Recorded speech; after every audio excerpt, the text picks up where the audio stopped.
You became involved in 1953 in the Stratford Shakespearean Festival under the directorship of Sir Tyrone Guthrie, and many people believe this was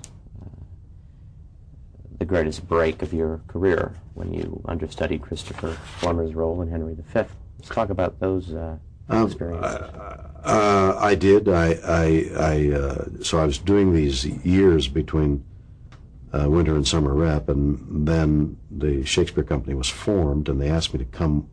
That first year it was formed, but I was busy doing my repertory routines, so I didn't go the first year. But when the second year came around, and I'd heard what a success it was, and they came after me again and again to play the juvenile roles, I jumped at the chance and went to Stratford, and there met the biggest English language director of the times, Tyrone Guthrie, who had directed Olivier and Old Vic and all that kind of thing. And he was now setting up a Shakespeare Company in Canada. That was his last kind of hurrah. And he took me under his wing for the 3 years I was there. I was kind of like going to be good, and won an award, and played some great roles, and understudied Henry V, and with no rehearsal, without one word of rehearsal, either rehearsing the words or rehearsing the movement, what the choreography of the play was. I went on one night, and I pulled it off. And I pulled it off because we, at Stratford, we did 3 plays, and we rehearsed 2, alternately, like 6 hours on one and 6 hours on the other, kept the third in reserve. And then we opened one play, and then a week or so, or shortly thereafter, we opened a second play. Then we began to rehearse the third play, which we then melded into the repertory during that summer. So we had 3 plays running. So I was understudying one of the 2 plays that we were rehearsing to begin with. I understudied the lead, and I was playing a part. So I was there all the time, and I saw the choreography, and I learned the lines, which was the key thing. I went home every night, learned a huge part. Now, when you're an understudy, 10% of your mind is saying, I'll go on. I mean, the other 90% says, oh my God, if I do go on, what'll I do? The possibilities of going on as an understudy are very limited. And the concept of going on while in rehearsal, because now we were starting to rehearse the third play, never entered anybody's mind, including management, so we never had a rehearsal. And then one day, Christopher Plummer was playing Henry V, got ill instantly in the afternoon. And they came to me and they said, do you think you can do it? And I said, well, do you think I could talk to the actors who are playing the roles? Because I hadn't even talked to those actors. I had butted heads a couple of times. You know, I had spoken to the other understudies, like, wow, that's a big part, and yeah, and when will we do it? In about 3 weeks we'll start. Oh, great. That kind of conversation. But the lead actors in the part, I mean, you know, I'd barely spoken to them, barely spoken. Hello, good morning. Now I was going to have to deliver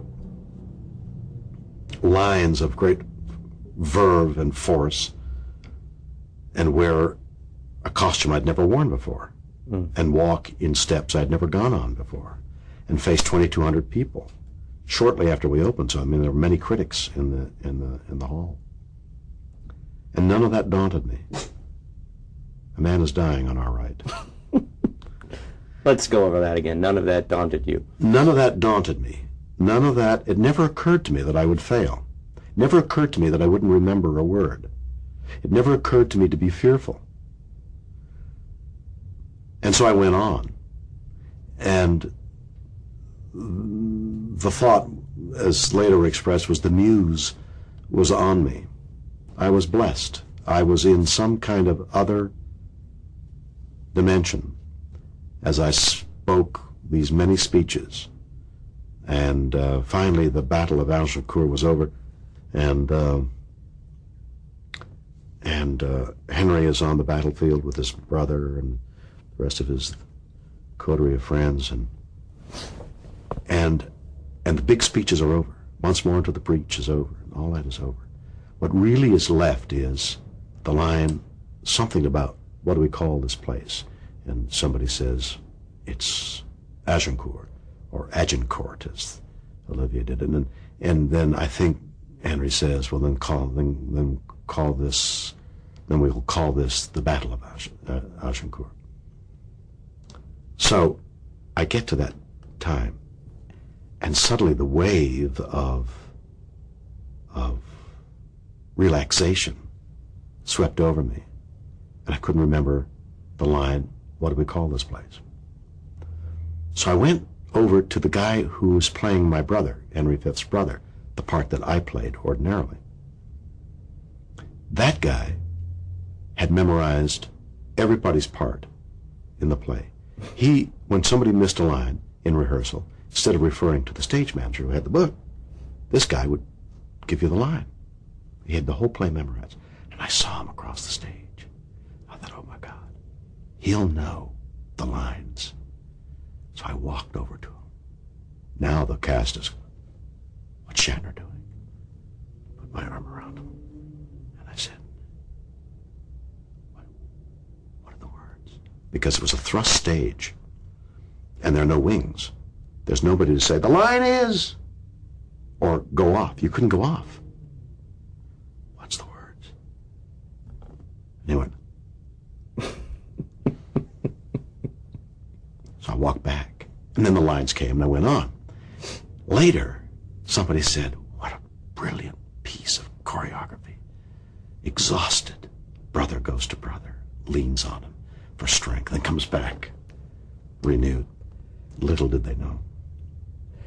That performance is also remembered for a very halting staccato style, which became your trademark. I don't know. Is that so? I thought I was mellifluous. Well, perhaps the critic I read had it wrong. Or perhaps I was trying to remember the lines. Perhaps you were trying to remember the lines. They attributed it to that.